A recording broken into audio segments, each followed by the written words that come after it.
ವೀಕ್ಷಕರಿಗೆ ಗಣೇಶ ಚತುರ್ಥಿಯ ಶುಭಾಶಯಗಳು. ಸವಿ ಸಂಭ್ರಮದ ನೆಲೆಯಲ್ಲಿ ಇಡೀ ನಾಡು ಗಣೇಶ ಹಬ್ಬವನ್ನು ಸ್ವಾಗತಿಸ್ತಾ ಇದೆ. ಇಂತಹ ಸಂದರ್ಭದಲ್ಲಿ ಸ್ಪಂದನ ವಾಹಿನಿ ಸಾದರಪಡಿಸುತ್ತಿರುವಂತಹ ವಿಶೇಷ ಕಾರ್ಯಕ್ರಮ ಸರಣಿ ವಿಶ್ವವಿನಾಯಕ ವಿಶ್ವಂಭರನಿಗೆ ವಿಶ್ವನಮನ. ಈ ಕಾರ್ಯಕ್ರಮದ ಅಡಿಯಲ್ಲಿ ಇದೀಗ ನಿಮ್ಮ ಮುಂದೆ ಗಣೇಶ ಚತುರ್ಥಿಯ ಗಣೇಶನ ವಿಶಿಷ್ಟ ಚಿಂತನೆಯ ಕುರಿತು ನಡೆಯುತ್ತಿರುವಂತಹ ಕಾರ್ಯಕ್ರಮ. ಇದುವೇ ಗಣಪನ ಮಹಿಮೆ ವಿಶ್ವಂಭರ ವಿಶೇಷ. ಈ ಕಾರ್ಯಕ್ರಮದಲ್ಲಿ ನಾವು ಆಧ್ಯಾತ್ಮಿಕವಾಗಿ ಮತ್ತು ಸಂಘಟನಾತ್ಮಕವಾದಂತಹ ನೆಲೆಯಲ್ಲಿ ಗಣಪತಿ ಬೆಳೆದು ಬಂದ ಬಗೆಯನ್ನು ನಾವು ವಿಶದೀಕರಿಸುವಂತಹ ಚಿಂತನೆಯಲ್ಲಿದ್ದೇವೆ. ಈ ಚಿಂತನೆಯಲ್ಲಿ ಸಂವಾದ ರೂಪದಲ್ಲಿ ತಮ್ಮ ಚಿಂತನೆಯನ್ನು ನಮ್ಮ ಮುಂದೆ ಮತ್ತು ನಿಮ್ಮ ಮುಂದೆ ಹೇಳಲಿಕ್ಕಿದ್ದಾರೆ ಶ್ರೀಯುತ ಪ್ರಕಾಶ್ ಅಮ್ಮಣ್ಣಯ್ಯ, ಪ್ರಸಿದ್ಧ ಜ್ಯೋತಿಷಿಗಳು. ಅವರು ಈ ಕಾರ್ಯಕ್ರಮದಲ್ಲಿ ಸ್ಟುಡಿಯೋದಲ್ಲಿ ನಮ್ಮ ಜೊತೆ ಇದ್ದಾರೆ. ಅವರನ್ನು ಈ ಕಾರ್ಯಕ್ರಮಕ್ಕೆ ಪ್ರೀತಿಯಿಂದ ಸ್ವಾಗತಿಸ್ತೇನೆ. ನಮಸ್ತೆ ಪ್ರಕಾಶ್ ಅಮ್ಮಣ್ಣಯ್ಯ ಅವರೇ.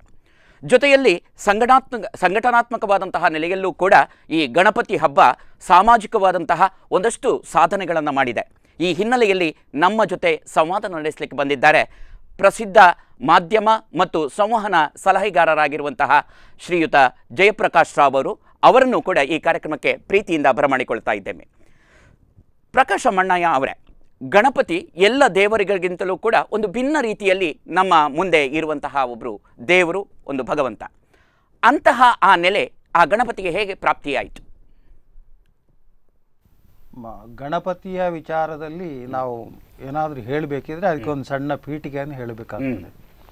ಪ್ರಾಜ್ಞರು ಏನು ಹೇಳಿದ್ರು ಅಂತ ಹೇಳಿದ್ರೆ, ಆರ್ತೋ, ಅರ್ಥಾರ್ಥಿ, ಜ್ಞಾನಾರ್ಥಿ, ಶರಣಾರ್ಥಿ ಅಂತೇಳಿ 4 ವಿಧದ ಮನುಷ್ಯರಿದ್ದಾರೆ. ಮನುಷ್ಯರು ಮಾತ್ರ ಅಲ್ಲ, 4 ವಿಧದ ಚಿಂತನೆಗಳು ನಮ್ಮೊಳಗಿರ್ತದೆ. ಕಷ್ಟ ಬಂದಾಗ ಆರ್ಥನಾಗಿ ಅಯ್ಯೋ ಗಣಪತಿಯೇ ಕಾಪಾಡಪ್ಪ ಅಂತ ಹೇಳ್ತಾನೆ. ಇನ್ನು ಏನಾದರೂ ನಮಗೆ ಬೇಕಾಗಿರ್ತದೆ, ಆರ್ಥಿಕ ಬೇಕಾಗಿರ್ತದೆ, ಗಣಪತಿ ನನಗೆ ಅದನ್ನು ಕೊಡು ಇದನ್ನು ಕೊಡು ಅಂತ ಕೇಳ್ತಾನೆ. ಇನ್ನೊಂದು ವರ್ಗ ಇದೆ ಜ್ಞಾನಾರ್ಥಿ. ಬಹುಶಃ ನಮ್ಮ ಈ ಕಾರ್ಯಕ್ರಮ ಅದಕ್ಕೆ ಬಹಳ ಸಂಬಂಧ ಇದೆ ಅಂತ ಕಾಣ್ತದೆ. ಇನ್ನೊಂದು ಶರಣಾರ್ಥಿ, ನಂದೇನಿಲ್ಲ, ಎಲ್ಲ ಅವನಿಗೆ, ಅವನು ಕೊಟ್ಟಿದ್ದಾನೆ, ಅವನಿಗೆ ಕೊಡ್ತಾ ಇದ್ದೇನೆ ಇಂಥದ್ದು.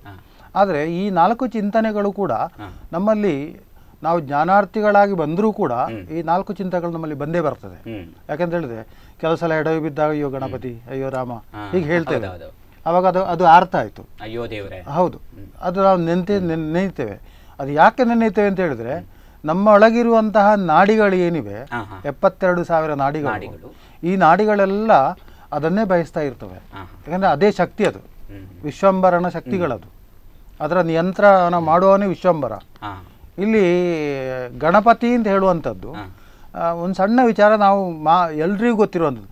ಗಣಾನಾಂ ತ್ವಾಂ ಗಣಪತಿಂ, ಗಣಾನಾಂ ತ್ವಾಂ ಗಣಪತಿ ಅಂದ್ರೆ ಈ ಗಣಗಳಿಗೆ ಅಧಿಪತಿಯಾಗಿರ್ತಾನೆ ಗಣಪತಿ.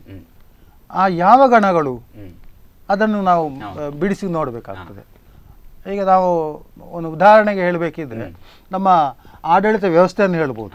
ಗ್ರಾಮ ಪಂಚಾಯತ್ನಲ್ಲಿ ಒಂದು ಗಣಗಳು, ತಾಲೂಕು ಪಂಚಾಯತ್ನಲ್ಲಿ ಒಂದು ಗಣಗಳು, ಕೊನೆಗೆ ಎಲ್ಲರಿಗೂ ಗಣಪತಿ ರಾಷ್ಟ್ರಪತಿ ಆಗ್ತಾನೆ, ಎಲ್ಲವನ್ನು ನೋಡುವವನು. ಸೊ ಇವನನ್ನು ನಾವು ವಿಶ್ವಂಬರ ಅಂತ ಹೇಳುವಂಥದ್ದು. ಪರಮಾತ್ಮನ ಆ ಒಂದು ದಿವ್ಯ ಚೈತನ್ಯದ ಶಕ್ತಿ ರೂಪಗಳೆಲ್ಲ ಇವುಗಳು, ಅದನ್ನು ಹಂಚಿಕೆ ಮಾಡಿದ್ದಾರೆ. ಇನ್ನು ಬೇರೆ ಅನ್ಯ ಧರ್ಮಗಳಲ್ಲಿ ಏನು ಮಾಡೋದು ಹೇಳಿದ್ರೆ, ಕೇವಲ ಆ ಚೈತನ್ಯವನ್ನು ಮಾತ್ರ ನಂಬುತ್ತಾ ಹೋಗುದು. ಆದರೆ ನಾವು ಇನ್ನೂ ಫಾರ್ವರ್ಡ್, ತುಂಬಾ ಅದರ ಬಗ್ಗೆ ಈ ಜ್ಞಾನಾರ್ಥಿಗಳನ್ನು ಹೇಳಿದಲ್ಲ, ಅವರು ಅದನ್ನು ಇನ್ನೂ ಇದು ಮಾಡಿಕೊಂಡು ಈ ರೀತಿಯಲ್ಲಿ ಒಂದೊಂದು ವಿಭಾಗವನ್ನು ನಾವು ನಿಯಂತ್ರಿಸಿಕೊಳ್ಳಿಕ್ಕೆ ಮಾಡುವಂಥದ್ದು. ಆವಾಗ ಶರೀರದ ಒಳಗೆ ಅನೇಕ ಗಣಗಳಿವೆ, ಗುಂಪುಗಳು. ಅದು ಗುಂಪುಗಳು ಹೇಗೆ ಅಂತ ಹೇಳಿದ್ರೆ, ಒಂದೊಂದು ಕ್ರಿಯೆಗೆ, ಒಂದೊಂದು ಯೋಚನೆಗೆ, ವಿದ್ಯೆಗೆ, ಇದಕ್ಕೆ ಬೇರೆ ಬೇರೆ ಗುಂಪುಗಳಿರ್ತವೆ. ಅದು ಹೇಗೆ ಅಂತ ಹೇಳಿದ್ರೆ, ಸಾಮಾನ್ಯವಾಗಿ ನೀವು ಒಂದು ಕಂಪ್ಯೂಟರ್ನ ಮದರ್ ಬೋರ್ಡನ್ನು ನೋಡಿದರೆ ಗೊತ್ತಾದೀತು. ಅಲ್ಲಿಂದ ಒಂದರಿಂದ ನಾವು ಯಾವುದು ಅಂತೇಳಿ ಬರಿಬೇಕಿದೆ, ಅದು ಎಲ್ಲಿಗೆಲ್ಲ ಹೋಗ್ತದೆ ಅಂತ ಹೇಳುವಂಥದ್ದು ಆ ತಜ್ಞರಿಗೆ ಗೊತ್ತಿರ್ತದೆ. ಅದೇ ರೀತಿಯಲ್ಲಿ ಶಾರದಾ ತಿಲಕ ಮುಂತಾದ ಗ್ರಂಥಗಳಲ್ಲಿ ಶಬ್ದಗಳನ್ನೆಲ್ಲ ಹೇಳಿದ್ದಾರೆ. ಇಂಥ ಶಬ್ದಗಳು ಇಂತಲ್ಲಿಗೆ ಹೋಗ್ತದೆ, ಸ್ಫುರಣ ಅದನ್ನು ಎಬ್ಬಿಸ್ತದೆ ಅಂತೇಳಿ. ನಾಡಿ ಅಂತ ಹೇಳುವಂಥದ್ದು ಅದು ಒಂದು ರೀತಿಯ ಮಲ್ಲಿಗೆ ಹೂವಿನಾಗೆ, ಅದನ್ನು ಬಲಾತ್ಕಾರದಲ್ಲಿ ಅರಳಿಸುವ ಹಾಗಿಲ್ಲ, ಅದನ್ನು ಸ್ಫುರಣ ಮಾಡಿಸಬೇಕು, ಕಂಪನಗೊಳಿಸಬೇಕು. ಅದಕ್ಕೆ ಇಂಥ ಅಕ್ಷರಗಳನ್ನೆಲ್ಲ ನಾವು ಬಳಸಿಕೊಂಡು ಅದನ್ನು ಜಾಗೃತಗೊಳಿಸಿದಾಗ ಅದು ಅದರಲ್ಲಿ ಏನೇನು ಕ್ರಿಯೆಗಳು ಮಾಡ್ತದೆ ಆ ಕ್ರಿಯೆಗಳನ್ನು ಅದು ಮಾಡಲಿಕ್ಕೆ ಹೊರಡ್ತದೆ. ಇನ್ನು ಅದರ ಇನ್ನೊಂದು ಭಾಗದಲ್ಲಿ ರಕ್ಷಣಾ ಪಡೆ ಇರ್ತದೆ. ಈಗ ಹೇಗೆ ಅಷ್ಟದಿಕ್ಪಾಲಕರು ಇಂದ್ರಾಯನ ಅಗ್ನೇಯನ ಯಮಾಯನ ನಿರುತಾಯನ ಉಂಟಲ್ಲ, ಅದು ಪ್ರತಿಯೊಂದು ಅಣುವಿನಲ್ಲಿಯೂ ಕೂಡ ಒಂದು ರೌಂಡ್ನಲ್ಲಿ ಅದಿರ್ತದೆ. ಊರ್ಧ್ವದಲ್ಲಿ ಒಂದು, ಅಧೋ, ಆಮೇಲೆ ಅಷ್ಟದಿಕ್ಕಿನಲ್ಲಿ ಇದಿರ್ತದೆ. ಇದರ ನಿಯಂತ್ರಣವು ಗಣಪತಿಯಲ್ಲಿ ಇರ್ತದೆ. ನಾವು ಕಥೆಯಲ್ಲಿ ಕೆಲವು ಕಥೆಯಲ್ಲಿ ಓದಿದ್ದೇವೆ, ದಾಸರುಗಳು ಹಾಡಿದ್ದಾರೆ, ಹಿಂದೆ ರಾವಣನು ಮುದದಿಂದಲೇ ಪೂಜಿಸದೆ ಅಂತೇಳಿ. ಅವನು ಗಣಪತಿಯನ್ನು ಪೂಜಿಸದೆ ಅವನು ಸೋತೋದಂತೆ. ಇನ್ನು ಧರ್ಮರಾಯ ಏನು ಮಾಡಿದ, ಅವನು ಪೂಜೆ ಮಾಡಿ ಹೋದಂತೆ. ಇಲ್ಲಿ ನಮ್ಮ ಸಾಮಾಜಿಕದಲ್ಲಿ ನಾವು ಇದನ್ನೇ ನೋಡಿದಾಗ ಬಾಲಗಂಗಾಧರ ತಿಲಕರು ಅವತ್ತು ಸಂಘಟನೆ ಮಾಡಲಿಕ್ಕೆ ಗಣಪತಿಯನ್ನು ಆರಾಧನೆ ಮಾಡಿದರು. ಇಂತಹ ಗಣಪತಿ ಈ ರೀತಿ ಬೆಳೆಯುತ್ತಾ ಬಂದು ಆ ಮೂಲಕವಾಗಿ ಆ ಸಾಮಾಜಿಕ ಒಂದು ಬದಲಾವಣೆಗೂ ಕೂಡ ಆ ಗಣಪತಿ ಕಾರಣೀಕರ್ತ ಎನ್ನುವಂತಹ ಹಿನ್ನೆಲೆಯಲ್ಲಿ ಸಂಘಟನೆಯ ನೆಲೆಯಲ್ಲಿ ಗಣಪತಿ ಯಾವ ಒಂದು ಶಕ್ತಿಯನ್ನ ಸಂಘಟನೆಗೆ ಕೊಟ್ಟ ಮತ್ತು ಆ ಸಂಘಟನೆ ಶಕ್ತಿ ಯಾವ ರೀತಿಯಲ್ಲಿ ಗಣಪತಿಯಿಂದ ಪಡೆಯಿತು? ಜಯಪ್ರಕಾಶ್ ರಾವ್ ಅವರೇ, ನಾವು ಸಂಘಟನಾತ್ಮಕವಾಗಿ ನೋಡೋದಕ್ಕಿಂತಲೂ ಭಾವನಾತ್ಮಕವಾಗಿ ರೂಪುಗೊಂಡ ವೇದಿಕೆ ಅದು. ಯಾಕೆ ಅಂತ ಹೇಳಿದ್ರೆ, ನಮಗೆ ಗೊತ್ತಿದ್ದ ಮಟ್ಟಿಗೆ 1892ರಲ್ಲಿ ಲೋಕಮಾನ್ಯ ತಿಲಕರು ಇದನ್ನು ಪ್ರಾರಂಭ ಮಾಡಿದರು ಅಂತೇಳಿ. ಆದರೆ ಒಂದು ಪ್ರಶ್ನೆ ಬರ್ತದೆ, ಲೋಕಮಾನ್ಯ ತಿಲಕರು ಗಣಪತಿಯನ್ನೇ ಯಾಕೆ ಆಯ್ಕೆ ಮಾಡಿಕೊಂಡ್ರು ಅಂತೇಳಿ. ಅದರ ಮುಂಚೆ ಪೇಶ್ವೆಗಳ ಕಾಲದಲ್ಲಿ ಆವಾಗ ಗಣಪತಿ ಆರಾಧನೆ ಇತ್ತು. ಶಿವಾಜಿಯ ಕುಲದೇವತೆ ಗಣಪತಿ ಆಗಿತ್ತು. ಅಲ್ಲಿಂದ ಬರ್ತಾ ಬರ್ತಾ ಅದು ಮತ್ತೆ ನಶಿಸಿ ಹೋಯಿತು ಪೇಶ್ವೆಗಳ ನಂತರ. ಆಮೇಲೆ ಅದನ್ನು ಕೆಲವೇ ಮನೆತಗಳು ಮಾಡ್ತಾಯಿದ್ರು. ಆವಾಗ ಬಹಳ ಜಾತಿಗಳೆಲ್ಲ ಭಿನ್ನಾಭಿಪ್ರಾಯಗಳಲ್ಲಿ ಇತ್ತು. ಲೋಕಮಾನ್ಯ ತಿಲಕರಿಗೆ ಸ್ವರಾಜ್ಯ ನಮ್ಮ ಜನ್ಮಸಿದ್ಧ ಹಕ್ಕು ಎಂದು ಪ್ರತಿಪಾದನೆ ಮಾಡಲಿಕ್ಕೆ ಜನಗಳದ ಒಂದು ಉದ್ದೇಶ ಬೇಕಾಗಿದೆ, ಒಟ್ಟುಗೂಡಿಸುವಂಥದ್ದು. ಹೌದು, ಶಕ್ತಿಯ ಬೇಕು. ಅಲ್ಲಿ ಕೂಡ ನಾವು ಗಣಪತಿಯನ್ನು ಯಾಕೆ ಆಯ್ಕೆ ಮಾಡ್ಕೊಂಡ್ರೆ, ನೀವು ಶಿವನನ್ನು ಮಾಡೋದು, ಕೃಷ್ಣನನ್ನು ಮಾಡೋದು, ಯಾವುದು ಮಾಡೋದು, ಆದರೆ ಗಣಪತಿಯಲ್ಲಿ ವಿಶೇಷ ಶಕ್ತಿ. ಅದಕ್ಕೆ ನಮಗೆ ಅದನ್ನು ಐಡೆಂಟಿಫೈ ಮಾಡಲಿಕ್ಕೆ ಆಗೋದಿಲ್ಲ. ರಾಮನಿಗೆ ನಾವು ರೀಚ್ ಮಾಡ್ಬೋದು, ಇವನಿಗೆ ಶಿವನಿಗೆ ಮಾಡ್ಬೋದು, ಎಲ್ಲ ಮಾಡ್ಬೋದು. ಬಟ್ ಗಣಪತಿ ವ್ಯಕ್ತಿತ್ವ ವಿಚಿತ್ರ. ಆನೆ ತಲೆ, ದೊಡ್ಡ ಕಿವಿ, ಸೊಂಡಿಲು, ಅದಕ್ಕಿಷ್ಟು ದೊಡ್ಡ ಹೊಟ್ಟೆ, ಅದಕ್ಕೊಂದು ಹಾವು, ಅದಕ್ಕೊಂದು ಇಲಿ, ಇದೆಲ್ಲ ವಿಶಿಷ್ಟವಾದ್ದು. ಅದು ಯಾರಿಗೂ ಐಡೆಂಟಿಫೈ ಮಾಡಲಿಕ್ಕೆ ಆಗಲ್ಲ. ಅದನ್ನು ದೇವರು ಅಂತ ನಾವು ಎಸ್ಟಾಬ್ಲಿಷೇ ಮಾಡಿಬಿಟ್ರು. ಅಂದರೆ ನಾವು ಪುರಾತನ ಇದರಿಂದ 12,000 ವರ್ಷಗಳಿಂದ ತಗೊಂಡ್ರು ಗಣಪತಿ ಆರಾಧನೆ ಇತ್ತು. ಅಲ್ಲಿಂದ ಬಂದು ಇದು ಅಲ್ಲಿ ಸಣ್ಣ ಇದರಲ್ಲೇ ಇತ್ತದು. ಬಟ್ ಇವರಿಗೊಂದು ವೇದಿಕೆ ಬೇಕಿತ್ತು. ವೇದಿಕೆ ಹೇಗೆಂದರೆ ಎಲ್ಲರನ್ನು ಒಟ್ಟುಗೂಡಿಸಿಕೊಳ್ಳುವ ಒಂದು ವೇದಿಕೆ. ಅದರಲ್ಲಿ ಜಾತಿ ಮತ್ತು ಭೇದ ಇಲ್ಲದೆ ಐಡೆಂಟಿಟಿ ಬರೋದು ಗಣಪನಿಗೆ ಮಾತ್ರ, ಬೇರೆ ಎಲ್ಲರಿಗೂ ಅದರಲ್ಲಿ ಬರುವುದಿಲ್ಲ. ಯಾಕಂದರೆ ಅದು ನಿಮ್ಮ ಧರ್ಮ ನಮ್ಮ ಧರ್ಮ ಅಂತ ಹೇಳ್ತಾರೆ. ಆದರೆ ಗಣಪತಿ ಇದು ಇಡೀ ಸ್ಟ್ರಕ್ಚರ್ ಉಂಟಲ್ಲ, ಅದನ್ನು ನೋಡುವಾಗ ನಮಗೆ ಭಾಳ ಆಶ್ಚರ್ಯ ಆಗ್ತದೆ. ಯಾಕೆ ಹಾಗೆ ಕೊಟ್ಟರು ಅಂತ, ಯಾರು ಎಲ್ಲಿಂದ. ಮೂಲ ಗಣಪತಿಯಲ್ಲಿ ನಾವು ವೇದಗಳಲ್ಲಿ ನೋಡುವಾಗ ಇಂಥ ಅದಕ್ಕೆ ಒಂದು ರೂಪ ಇರಲಿಲ್ಲ. ಅದು ಯಾವುದೋ ಕಾಲದ ಋಗ್ವೇದಲ್ಲ ಒಂದು ಕಡೆಯಲ್ಲಿ ಬರುತ್ತೆ ಈ ರೀತಿ. ಅದಕ್ಕೆ ಇಷ್ಟು ದೊಡ್ಡ ತಲೆ, ದೊಡ್ಡ ಕಿವಿ, ಸೊಂಡಿಲು ಅಂತ ಬಂತು. ಆ ಕಾಂಬಿನೇಷನ್ ಯಾಕೆ ಬಂತು ಅಂತ ನಮ್ಗೆ ಇನ್ನೂ ಗೊತ್ತಾ, ಅದನ್ನು ಅಮ್ಮಣ್ಣ ನಮಗೆ ತಿಳಿಸಿಕೊಡ್ತಾರೆ. ಆದರೆ ಅಲ್ಲಿಂದ ಬಂದಾಗ ಇವರಿಗೆ ತಿಲಕರಿಗೆ ಭಾಳ ತೊಂದರೆ ಆಯಿತು. ಯಾಕಂದರೆ ಅಂಥ ಪೂಜೆ ಮಾಡ್ತಿದ್ರೆ ರಸ್ತೆಗೆ ತಂದು ಪೂಜೆ ಮಾಡ್ತಾ ಇದ್ದಾರಲ್ಲ ಅಂತ ಭಾಳಷ್ಟು ಗಲಾಟೆ ಆಯಿತು. ಆವಾಗ ತಿಲಕರು ಏನು ಮಾಡಿದರು, ಎಲ್ಲರನ್ನು ಸೇರಿಸಿ ಹೇಳಿದರು, ನೋಡಿ ಇದು ನಮ್ಮ ಒಂದು ವಿಗ್ರಹ ಪೂಜೆ ಮಾತ್ರ, ಅದರ ಹಿನ್ನೆಲೆ ದೊಡ್ಡದು. ಯಾಕಂದರೆ ಎಲ್ಲರನ್ನು ಒಟ್ಟುಗೂಡಿ ಒಂದು ಸ್ವರಾಜ್ಯವನ್ನು ನಮಗಾಗಿ ತರುವಂಥ ಒಂದು ಕಾರ್ಯಕ್ರಮ ಅಂತ. ಹಾಗೆ ಬಂದಾಗ ಅಲ್ಲಿಂದ ಶುರುವಾದದ್ದು. ಒಂದು ರೀತಿಯಲ್ಲಿ ಗಣನಾಯಕ ಎನ್ನುವಂಥದ್ದು ಬಹಳ ಮುಖ್ಯತೆ. ಆ ಅಮ್ಮಣ್ಣಯ್ಯರು ಹೇಳಿದಾಗೆ ಎಲ್ಲ ಗಣಗಳಿಗೆ ಮುಖ್ಯವಾಗಿರುವ ಒಬ್ಬ ಗಣಪ. ಇಂತಹ ನೆಲೆಯಲ್ಲಿ ಅಮ್ಮಣ್ಣಯ್ಯರವರೇ, ಈ ಗಣಪತಿ ತನ್ನದೇ ಆದಂತಹ ಶ್ರೀಯುತ ರಾವ್ ಅವರು ಹೇಳಿದ್ರು, ವಿಶಿಷ್ಟವಾದಂತಹ ಈ ಕಿವಿ, ಮೂಗು, ಅವನ ವಾಹನ ಇತ್ಯಾದಿಗಳೆಲ್ಲ ಈ ರೀತಿಯ ಒಂದು ವೈವಿಧ್ಯಮಯವಾದಂತಹ ಭಗವಂತನ ಸೃಷ್ಟಿಯ ಹಿಂದೆ ಏನು ಸಂದೇಶ ಇರಬಹುದು? ನೋಡಿ, ನೀವು ಈ ಮೇಷಾದಿ 12 ರಾಶಿಗಳನ್ನು ನೋಡಿ. ಮೇಷ ಅಂತ ಹೇಳಿದ್ರೆ ಏನು? ಟಗರು ಸ್ವರೂಪ. ವೃಷಭ, ಹೌದು. ಅಂದರೆ ಇಲ್ಲಿ ಟಗರುವಿನ ಸ್ವರೂಪದಲ್ಲಿರುವಂತಹ ನಕ್ಷತ್ರ ಗಣಗಳು, ಸಮೂಹಗಳು ಕಣ್ಣಿಗೆ ಹಾಗೆ ಕಂಡಿರ್ತದೆ. ವೃಷಭದಲ್ಲಿ ಅಲ್ಲಿ ಇರುವಂತಹ ಸಮಸ್ತ ನಕ್ಷತ್ರಗಳು ಕೂಡ ಆ ರೂಪದಲ್ಲಿ ಕಾಣ್ತದೆ. ಇಲ್ಲಿ ಒಂದು ರೂಪಕಲ್ಪನೆ ಅಗತ್ಯ ಇರ್ತದೆ. ಇನ್ನು ಕೆಲವು ದಂತಕಥೆಗಳಿವೆ, ಅದಕ್ಕೆ ಜಿಜ್ಞಾಸೆಗಳು ಉಂಟು. ಪಾರ್ವತಿ ಅದನ್ನು ಅಲ್ಲಿಟ್ಲು, ಆಮೇಲೆ ಈಶ್ವರ ತಲೆ ಕಡಿದ್ರು. ಗಣಪತಿ ಹಿಂದೆ ತುಂಬಾ ಕಥೆಗಳು, ಸ್ವಾರಸ್ಯಕರವಾದಂತಹ JP ಅವರು ಹೇಳಿದಾಗ ನನಗೆ ಇನ್ನೊಂದು ಸ್ಫುರಣ ಆಗ್ತಾ ಇದೆ. ಪಾರ್ವತಿಯು ಕೂಡ ಗಣಪತಿಯನ್ನು ಆರಾಧನೆ ಮಾಡಿದ್ಲು, ಈಶ್ವರನಿಗೆ ಅದು ಹಿಡಿಸ್ಲಿಲ್ಲ, ತಲೆ ತೆಗೆದ್ರು. ಆಮೇಲೆ ಅಲ್ಲೇ ಇದ್ದ ಒಂದು ಗಣಪತಿಯ ಬಿಂಬವನ್ನು ತಲೆಗೆ ಸೇರಿಸುವುದಂತೆ ಕೂಡ ನಾವು ಚಿಂತನೆ ಮಾಡಬಹುದು.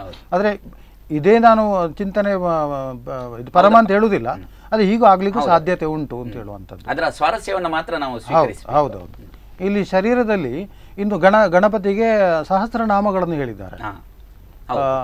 ವಿದ್ಯಾ ಗಣಪತಿ ಇರ್ಬೋದು, ಬೇರೆ ಬೇರೆ ನಮ್ಮದ ಇದರಲ್ಲಿ ಅದರಲ್ಲಿ ಒಂದು ನಮ್ಮ ಅಥರ್ವ ಶೀರ್ಷದಲ್ಲಿ ಒಂದು ಕೆಲವು ಮಂತ್ರಗಳು ಬರ್ತದೆ. ಅದು ಗಣಪತಿ ಉಪನಿಷತ್ತಿನ ಪ್ರಮುಖ ಮಂತ್ರ. ಅದು ತಮ್ಮ ಮೂಲಾಧಾರ ಸ್ಥಿತೋಸಿ ನಿತ್ಯಂ ಅಂತೇಳಿ ಮನುಷ್ಯನಿಗೆ ಮೂಲಾಧಾರವೇ ಪ್ರಧಾನ, ಅವ ಅಲ್ಲಿರ್ತಾನೆ. ಇನ್ನು ತಮ್ಮ ದೇವತ್ರಯಾತೀತ, ದೇವ ಅಂತ ಹೇಳಿದ್ರೆ ನಮ್ಮಲ್ಲಿರುವಂತ ದೈವತ್ವಕ್ಕಿಂತ ಮಿಗಿಲಾದದ್ದು, ಅದರ ಅಧಿಪತಿಯಾಗಿರ್ತಾನೆ. ಗಣತ್ರಯಾತೀತ, ಗುಣತ್ರಯಾತೀತ, ಇದೆಲ್ಲ ಸಾಕಷ್ಟು ವರ್ಣನೆಗಳನ್ನು ಮಾಡಿಕೊಂಡು. ಆದರೆ ಈ ವರ್ಣನೆಗಳ ಹಿಂದೆ ನೋಡಿದಾಗ ಅದು ಅರ್ಥಗರ್ಭಿತ ವರ್ಣನೆ. ನಾವೇನೋ ನೀನು ಚಂದ ಇದ್ಯಾ, ನೀನು ಪೌಡರ್ ಹಾಕಿದ್ಯಾ, ಅದಲ್ಲ. ಹಿಂದಿನವರು ಅದನ್ನು ವಿಮರ್ಶೆ ಮಾಡಿಯೇ ಹೇಳ್ತಾ ಇದ್ರು. ಈ ಮೂಲಾಧಾರ ಅಂತ ಹೇಳುವಂಥದ್ದು, ಮೂಲಾಧಾರದಲ್ಲಿ ಸ್ಥಿತನಾಗಿರುವಂತಹ ಗಣಪತಿ ಅಂದ್ರೆ ಅದಲ್ಲಿ ಪ್ರಧಾನ ಆಯಿತು. ಮೂಲಾಧಾರವೇ ಪ್ರಧಾನ, ಅವನು ಎಲ್ಲವನ್ನೂ ಕೂಡ ನಿಯಂತ್ರಣ ಮಾಡ್ತಾನೆ. ನನಗೆ ಹೇಳಿದಲ್ಲ, ಪಂಚಾಯತ್ ಹೀಗೆ ಇದ್ದಾಗೆ ರಾಷ್ಟ್ರಪತಿ ಅವನು ಎಲ್ಲವನ್ನು ನಿಯಂತ್ರಣ ಮಾಡ್ತಾ ಇರ್ತಾನೆ. ಇಲ್ಲಿ ಆಯಾಯ ಗುಂಪುಗಳು, ಗಣಗಳು ಆಯಾಯ ಕೆಲಸವನ್ನು ಮಾಡ್ತದೆ. ವಿದ್ಯೆಗೆ ಬೇಕಾಗಿ ಇರುವಾಗ ವಿದ್ಯಾ ಗಣಪತಿಯನ್ನು ಹೋಗಿ ಅದನ್ನು ಜಾಗೃತಗೊಳಿಸುವಂಥದ್ದು. ಭಕ್ತನಿಗೆ ಯಾವುದು ಅವಶ್ಯಕವೋ ಆ ಹಿನ್ನೆಲೆಯಲ್ಲಿ ಗಣಪತಿಯನ್ನು ಇಂತಹ ಈ ಪೂಜೆಗಳನ್ನ ಮಾಡುತ್ತಾ ನಾವು ಸಾರ್ವಜನಿಕ ಗಣೇಶೋತ್ಸವದತ್ತ ಬಂದಿದ್ದೇವೆ.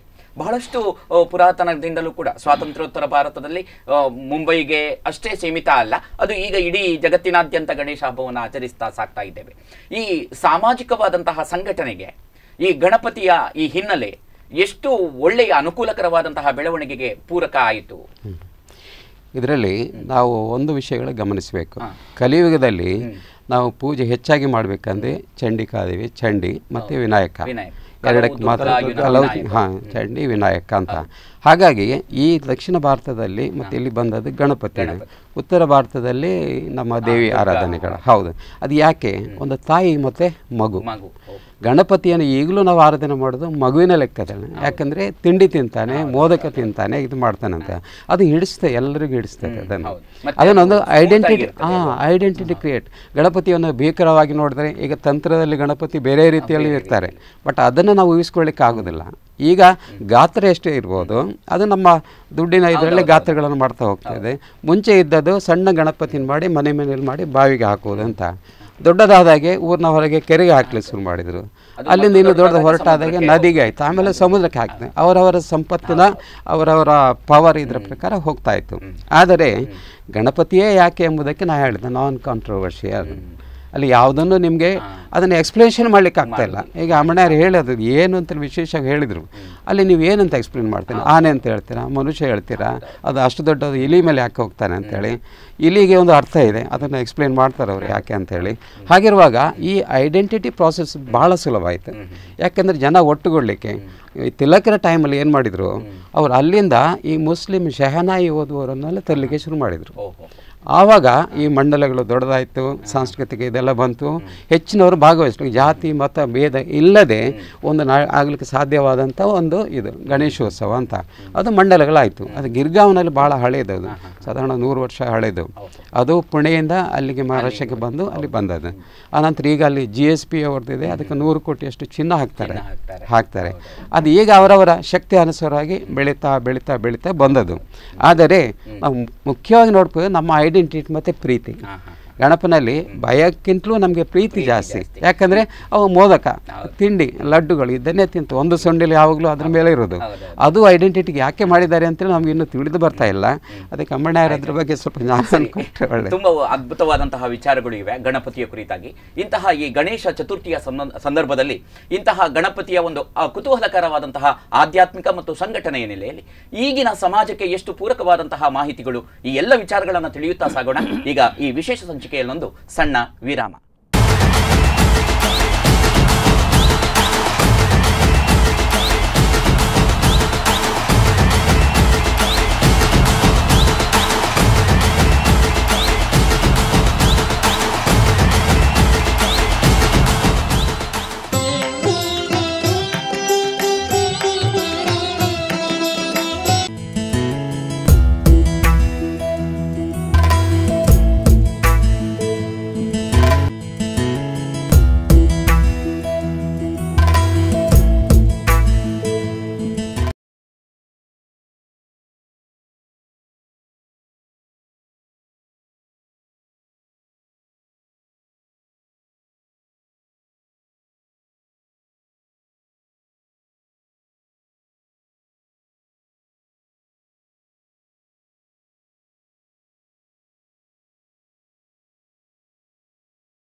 ಗಣೇಶಂದು ವಿಸರ್ಜನೆ ಆದ ನಂತರ ತಲೆ ತುಂಡಾದದು, ಕೈಕಾಲು ತುಂಡಾದ ಈಗ ಬಿದ್ದಂಥದ್ದು ಭಾಳ ಒಂದು ಬೇಜಾರಾಗ್ತಾ ಇತ್ತು ನಮಗೆ.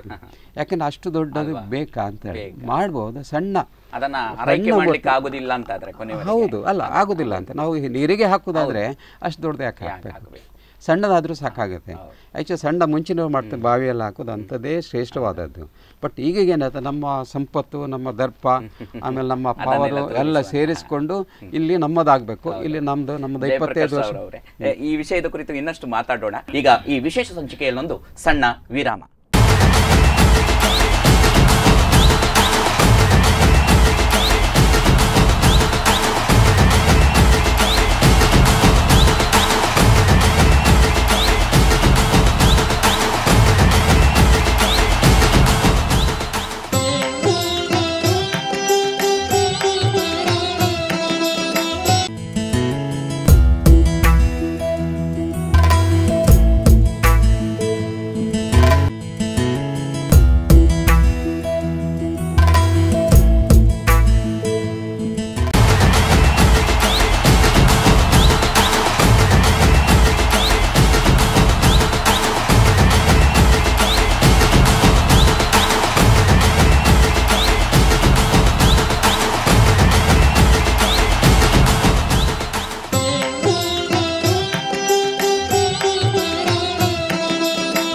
ವಿರಾಮದ ನಂತರ ಮತ್ತೆ ಈ ವಿಶೇಷ ಕಾರ್ಯಕ್ರಮಕ್ಕೆ ವೀಕ್ಷಕರಿಗೆ ಪ್ರೀತಿಪೂರ್ವಕ ಸ್ವಾಗತ. ನಾವು ಈ ಚರ್ಚೆಯನ್ನ ಮುಂದುವರಿಸುತ್ತಾ ಹೋಗ್ತಾ ಇದ್ದೇವೆ. ಜೊತೆಯಲ್ಲಿ ಬಹಳ ಸ್ವಾರಸ್ಯಕರವಾದಂತಹ ವಿಚಾರವನ್ನ ಶ್ರೀಯುತ ಜಯಪ್ರಕಾಶ್ ರಾವ್ ಅವರು ಹೇಳ್ತಾ ಇದ್ರು. ಆ ಹಿನ್ನೆಲೆಯಲ್ಲಿ ನಿಮ್ಮ ಮಾತುಗಳನ್ನ, ನಿಮ್ಮ ಚಿಂತನೆಯನ್ನ ಮುಂದುವರಿಸಿ ಸರ್. ಈಗ ಗಣೇಶನ ಆರಾಧನೆ ಈಗ ಸಾರ್ವಜನಿಕ ಮಾಡುವಂಥದ್ದು ಈಗ ಬೀದಿಗಳೆಲ್ಲ ಆಗ್ತಾ ಇದೆ, ದೇವಸ್ಥಾನಗಳೆಲ್ಲ ಆಗ್ತದೆ, ಸಂಘಟನೆಗಳಿಗೆ ಜಾತಿ ಮತಗಳೆಲ್ಲ ಆಗ್ತಾ ಇದೆ. ಇದು ಭಾಳ ಒಂದು ಬೇಸರವಾದ ವಿಷಯ. ಯಾವ ಕಾಲಕ್ಕೆ ನಮ್ಮ ಲೋಕಮಾನ್ಯ ತಿಲಕರು ಆರಂಭ ಮಾಡಿದ ಕಾರಣ ರಾಷ್ಟ್ರೀಯ ಭಾವೈಕ್ಯತೆ, ಅದನ್ನು ಬಿಟ್ಟು ಈಗ ಏನಾಗಿದೆ ನಮ್ಮ ವೈಯಕ್ತಿಕ ಮಟ್ಟಕ್ಕೆ ತಲುಪಿದ್ದೇವೆ. ವೈಯಕ್ತಿಕ ಮಟ್ಟ ತಲುಪಿದ ಏನಾಗ್ತದೆ ಅಂದರೆ ಪ್ರತಿಯೊಂದರಲ್ಲೂ ಭಿನ್ನಾಭಿಪ್ರಾಯಗಳು ಜಾಸ್ತಿ. ನಮ್ಮದು ದೊಡ್ಡದಾಗಬೇಕು ಅಂತ, ಮತ್ತು ಅದಕ್ಕೊಂದು ವೈಭವೀಪದ ಇದು ಮೆರವಣಿಗೆಗಳು. ಇದರಿಂದ ಅದು ಎಲ್ಲಿ ಹೋಗ್ತಾ ಇದ್ದೇವೆ ಅಂತ ಹೇಳಿದ್ರೆ ಛಿದ್ರವಾಗಿ ಹೋಗ್ತಾ ಇದೆ ನಮ್ಮ ಸಮಾಜ. ಸ್ವರಾಜ್ಯಕ್ಕೆ ಆಗಿ ನಮ್ಮ ಜನ್ಮಸಿದ್ಧ ಹಕ್ಕು ಅಂತಲೇ ಶುರು ಮಾಡಿದಂಥ ಒಂದು ಕಾರ್ಯಕ್ರಮ ಇವತ್ತೇನಾಗ್ತಿದೆ ಪುನಃ ಅದನ್ನು ಅರಾಜಕತೆಯಡೆಗೆ ತಳ್ತಾ ಇದೆ. ಅದಕ್ಕೆ ಸೊಲ್ಯೂಷನ್ ಅಂತ ನಮ್ಮ ಹತ್ರ ಇಲ್ಲ. ಅದಕ್ಕೆ ಏನಾಗೋದು, ನಮ್ಮ ದೇವಸ್ಥಾನಗಳು, ಮಠಗಳು ಹಾಗೂ ವಿದ್ವಾಂಸರೆಲ್ಲ ಒಟ್ಟುಗೂಡಿ ಜನಗಳ ಹತ್ರ ಸ್ವಲ್ಪ ವಿನಂತಿ ಮಾಡಿ ಊರಿಗೊಂದು ಗಣಪತಿ ಅಂತ ಮಾಡಿ, ಊರಿಗೊಂದು ಗಣಪತಿ ಮಣ್ಣಿನಿಂದಲೇ, ಶುದ್ಧವಾದ ಮಣ್ಣಿನಿಂದಲೇ ಮಾಡಿ ಪುಟ್ಟ ಒಂದು ಗಣಪತಿ ಚೆಂದ. ಯಾಕಂದರೆ ನಮಗೆ ಅಪ್ಯಾಯಮಾನವಾಗಿರೋದು ಬಾಲಗಣಪತಿ. ಅದು ಎಷ್ಟೇ ದೊಡ್ಡದಿದ್ರು ನಾವು ನೋಡೋದು ಮಗುವಿನ ಹಾಗೆ ಅದನ್ನು, ಅದಕ್ಕೆ ನಮಗೆ ಐಡೆಂಟಿಟಿ ಬರ್ತಾ ಇದೆ. ಅಂಥದ್ದನ್ನು ಒಂದೊಂದು ಊರಿನಲ್ಲಿ ಒಂದೊಂದು ಸ್ಥಾಪನೆ ಮಾಡಿ ಎಲ್ಲರೂ ಶಕ್ತಿಯಾನುಸಾರವಾಗಿ ದುಡ್ಡು ಅದಕ್ಕೆ ಏನು ಬೇಕಂತಿಲ್ಲ, ಮೆರವಣಿಗೆ ಮಾಡಿ ನಮ್ಮ ಒಂದು ಗಣಪನನ್ನು ವಿಸರ್ಜನೆ ಮಾಡ್ತೇವೆ ಅಂತೇಳಿ ಹಾಗೆ ಮಾಡಿದರೆ ತುಂಬ ಉಳಿತಾಯಗಳಾಗುತ್ತೆ. ಮತ್ತು ಈ ಭಿನ್ನಾಭಿಪ್ರಾಯಗಳೆಲ್ಲ ಹೋಗ್ತವೆ. ಈಗ ಅದು ಏನಾಗ್ತದೆ, ಒಂದು ಗಣಪತಿ ಆದಕ್ಕೂ ಒಂದು ನಾಟಕ ಮಾಡೋದು, ಇನ್ನೊಂದು ಯಕ್ಷಗಾನ ಮಾಡೋದು, ಇನ್ನೊಂದು ಎಂಥದ್ದು ಡ್ಯಾನ್ಸ್, ಫಿಲ್ಮಿ ಡ್ಯಾನ್ಸ್ ಮಾಡೋದು, ಒಂದು ಕಾರ್ಯಕ್ರಮ ಒಟ್ಟು ಹೋಗಬೇಕಲ್ಲ ಅಂತೇಳಿ ಆ ರೀತಿ ಏನಾಗಿದೆ, ಅದು ಕೆಳಗೆ ಬೀಳ್ತಾ ಇದೆ. ನಮ್ಗೆ ಎಲ್ಲಿ ಅದು ನೋಡ್ಬೇಕಂತ ಇದು ಆಸೆ ಕೂಡ ಹುಡ್ತಾ ಇಲ್ಲ. ಮಕ್ಕಳನ್ನು ಕರ್ಕೊಂಡು ಹೋಗೋ ಹೇಳಿದರೆ ಆಗ್ತಾ ಇಲ್ಲ. ಈಗ ನೀವು ಮುಂಬೈಯಲ್ಲಿ ಹೋದರೆ ಈಗ ದೊಡ್ಡ ಟೆಂಟ್ ಹಾಕಿ ಇದು ಕ್ಯೂವಿಂದ ಒಳಗೆ ಬಿಡ್ತಾ ಇದ್ದಾರೆ, ನಿಮಗೆ ದುಡ್ಡು ತಗೊಂಡು ಬಿಡ್ತಾ ಇದ್ದಾರೆ. ನಾವಿರುವ ಟೈಮಲ್ಲಿ ಹೇಗಿತ್ತು, ಎಷ್ಟೋ ಗಣಪತಿ ಎಲ್ಲೆಲ್ಲಿಗೂ ಹೋಗ್ತಾ ಎಲ್ಲ ಓಪನ್ ಆಗಿತ್ತು, ಮುಕ್ತವಾಗಿತ್ತು. ಈಗ ಮುಕ್ತತೆ ಹೋಗಿದೆ. ಯಾಕಂದ್ರೆ ನಾವೆಲ್ಲ ಒಂದಿದು ಹಾಕೊಂಡ್ಬಿಟ್ಟು ಈ ಬಂಧಿಸಿ ಇಟ್ಟಿದ್ದೇವೆ, ಒಂದು ರೀತಿಯಲ್ಲಿ ಹಣಕ್ಕಾಗಿ ಮಾಡ್ತಾ ಇದೆ. ಮತ್ತೆ ಇನ್ನೊಂದು ಏನಾಗುತ್ತೆ, ಅಲ್ಲಿ ನಾವು ಸಾಕಷ್ಟು ಚಿನ್ನಗಳನ್ನು ಹಾಕ್ತೇವೆ. ಅದು ಒಂದು GSP ಮಂಡಲದ ಇರ್ಬೋದು ಮೋಸ್ಟ್ಲಿ, ಅವ್ರಿಗೆ 100 ಕೋಟಿವರೆಗೆ ಏನಲ್ಲಿ ಹಾಕಿದ್ದಾರೆ ಅವರು ಅದಕ್ಕೆ ಚಿನ್ನಗಳನ್ನು. ಪ್ರತಿ ವರ್ಷ ಭದ್ರತೆ ಅಂತ ಹಾಕೋದು ಹೋಗೋದು. ಇದು 10 ದಿನಗಳ ಮಟ್ಟಿಗೆ ಇದು ಬೇಕಾ ಅಂತ ಹೇಳಿ ಅಲ್ಲ, ಅವರ ವೈಯಕ್ತಿಕ ಶ್ರದ್ಧೆ ಬಗ್ಗೆ ಹೇಳೋದಲ್ಲ. ಅದು ಯಾವತ್ತು ಅದು ಅಪಾಯಕಾರಿ ಅಂತ ಕಂಡು ಬರ್ಲಿಕ್ಕೆ ಶುರುವಾಗ್ತದೆ. ಮುಕ್ತತೆ ಇಲ್ಲದೆ ನೀವು ಯಾವುದೇ ಗಣಪತಿ ಆರಾಧನೆ ಮಾಡಿದ್ರೆ ಅದರಿಂದ ಏನೋ ಅಲ್ಲ, ಅದು ಸಲ್ಲುವುದಿಲ್ಲ ಅಂತ ನನ್ನ ಇದು. ಯಾಕಂದ್ರೆ ನಾವು ಯಾವತ್ತೂ ಮಾತನಾಡೋದು ಆ ಮುಕ್ತತೆ ಇರಬೇಕು ನಮ್ಮೊಳಗಡೆ. ಅಂದರೆ ಅದು ಎಲ್ಲಿ ಹೋದಲ್ಲಿ ನಮ್ಮ ದೇವರು ನಾವು ಪೂಜೆ ಮಾಡಿ ಬರ್ತೇವೆ. ಅದಕ್ಕೊಂದು ವೈಭವದ ಆಡಂಬರಗಳೇನು ಬೇಡ. ಈಗ ನಾವು ರಥ ಮಾಡ್ತಾ ಇರೋದು ಒಂದು ವೈಭವೀಕರಣ. ದೇವರ ರಥ ಅಷ್ಟು ದೊಡ್ಡದು ಅಂತ, ದೇವರ ದೊಡ್ಡವನಂತ ತೋರಿಸ್ಲಿಕ್ಕೆ ಹೊರತು ಬೇರೆ ಅಂಥ ರಥಗಳು ಬೇಕಾಗಿಲ್ಲ, ಚಿನ್ನವೂ ಬೇಕಾಗಿಲ್ಲ, ಏನಿಲ್ಲ. ಇಲ್ಲಿ ಈ ತೊಂದರೆಗಳು ಬರ್ತಾ ಇದನ್ನು ನಿವಾರಣೆ ಮಾಡಲಿಕ್ಕೆ ನಾವು ಏನು ಮಾಡ್ಬೋದು ಅಂತ ಹೇಳಿದ್ರೆ, ಊರಿಗೆ ಒಂದು ಪುಟ್ಟ ಗಣಪತಿ ಮಾಡಿ ಎಲ್ಲರೂ ಒಟ್ಟಾಗಿ ಸಂಸಾರಸ್ಥರು ಒಟ್ಟಾಗಿ ಅದಕ್ಕೆ ಪೂಜೆ ಮಾಡಿ ಬೇಕಾದ್ರೆ ವಿಸರ್ಜನೆ ಮಾಡಿದರೆ ಅಲ್ಲಿಗೆ ನಿಮ್ಮ ಕೆಮಿಕಲ್ ಇದು ಕೂಡ ಹೋಗುತ್ತೆ. ಅಥವಾ ಜನಗಳಲ್ಲಿರುವ ಯಾವುದು ತೊಂದರೆಗಳು ಮಧ್ಯ ಭಿನ್ನಾಭಿಪ್ರಾಯಗಳು ಹೋಗುತ್ತೆ, ಎಲ್ಲ ಹೋಗುತ್ತೆ. ಇಂತಹ ಗಣಪತಿಯ ವಿಶಿಷ್ಟವಾದಂತಹ ಆರಾಧನೆಯಲ್ಲಿ ವೈಶಿಷ್ಟ್ಯಪೂರ್ಣವಾದಂತಹ ಆರಾಧನಾ ಕ್ರಮಗಳು ಏನು? ನೋಡಿ, ಗಣಪತಿಯನ್ನು ಒಂದು ಕಡೆ ವೈಷ್ಣವ ಅಂತ ಹೇಳಿ ಉದ್ದನಾಮ ಹಾಕಿ ಮಾಡ್ತಾರೆ, ಇನ್ನೊಂದು ಕಡೆ ಶೈವ ಅಂತ ಹೇಳಿಕೊಂಡು ಅಡ್ಡನಾಮ ಹಾಕ್ತಾರೆ, ಇನ್ನೊಂದು ಕಡೆ ಉರುಟಾದ ಕುಂಕುಮವನ್ನಿಟ್ಟು ಶಾಕ್ತ ಅಂತ ಹೇಳಿ ಮಾಡ್ತಾರೆ. ಒಂದು ವಿಚಾರ ನೋಡಿ, ವಿಶ್ವಂಬರ ಭೂಮಿಯಿಂದ ಆಕಾಶಕ್ಕಿದ್ದವನೇ, ಅವನೇ ವಿಷ್ಣು, ಅವನಿಂದ ಮಿಗಿಲಾದದ್ದು ಯಾವುದೂ ಇಲ್ಲ. ಹಾಗಾಗಿ ಅವರವರು ಅವರವರ ಭಾವಕ್ಕೆ ತಕ್ಕಂತೆ ಆರಾಧನೆ ಮಾಡಿಕೊಂಡು ಹೋದ್ರು. ಇನ್ನು ಈ ವೇದ ಮಂತ್ರಗಳು ಅದು ಎಲ್ಲದಕ್ಕೂ ಸೇರುವಂಥದ್ದು. ಎಲ್ಲ ವೇದಗಳಲ್ಲೂ ಕೂಡ ಅದು ಶೈವವೂ ಹೌದು, ವೈಷ್ಣವೂ ಹೌದು, ಶಾಕ್ತವೂ ಹೌದು. ನಾವು ಅಲ್ಲಿ ವೇದಗಳಲ್ಲಿ ಭೇದ ಕಲ್ಪನೆ ಮಾಡಲಿಲ್ಲ. ಆದರೆ ನಾವೇನು ಮಾಡಿದ್ದೇವೆ ಅಂತ ಹೇಳಿದ್ರೆ, ಏನೋ ವೈಯಕ್ತಿಕ ದ್ವೇಷಗಳಿರ್ಬೋದು, ಇಂಥದ್ದು ಇವರು ಹೇಳಿದಾಗೆ ಸಂಘಟನೆ ಅಂತ ಹೇಳಿಕೊಂಡು ಅಲ್ಲಿ ತೊಂದರೆಗಳು ಬಂದು ನಾವು ಹೀಗೆ ಮಾಡೋದು ಅಂತ ಮಾಡಿರ್ಬೋದು. ಆದರೆ ಗಣಪತಿ ಅವನು ವಿಶ್ವಂಬರ, ಊರ್ಧ್ವಪುಂಡ್ರನೇ. ಯಾಕೆಂತ ಹೇಳಿದ್ರೆ, ಊರ್ಧ್ವಪುಂಡ್ರ ಯಾಕೆ ಹಾಕುದು ಅಂತ ಹೇಳಿದ್ರೆ, ಬ್ರಹ್ಮರಂಧ್ರದಲ್ಲಿ ನಮ್ಮ ದೇವರನ್ನು ಇಟ್ಟುಕೊಂಡು ನಾವು ಆರಾಧನೆ ಮಾಡುವಂಥ ಒಂದು ಉದ್ದೇಶ.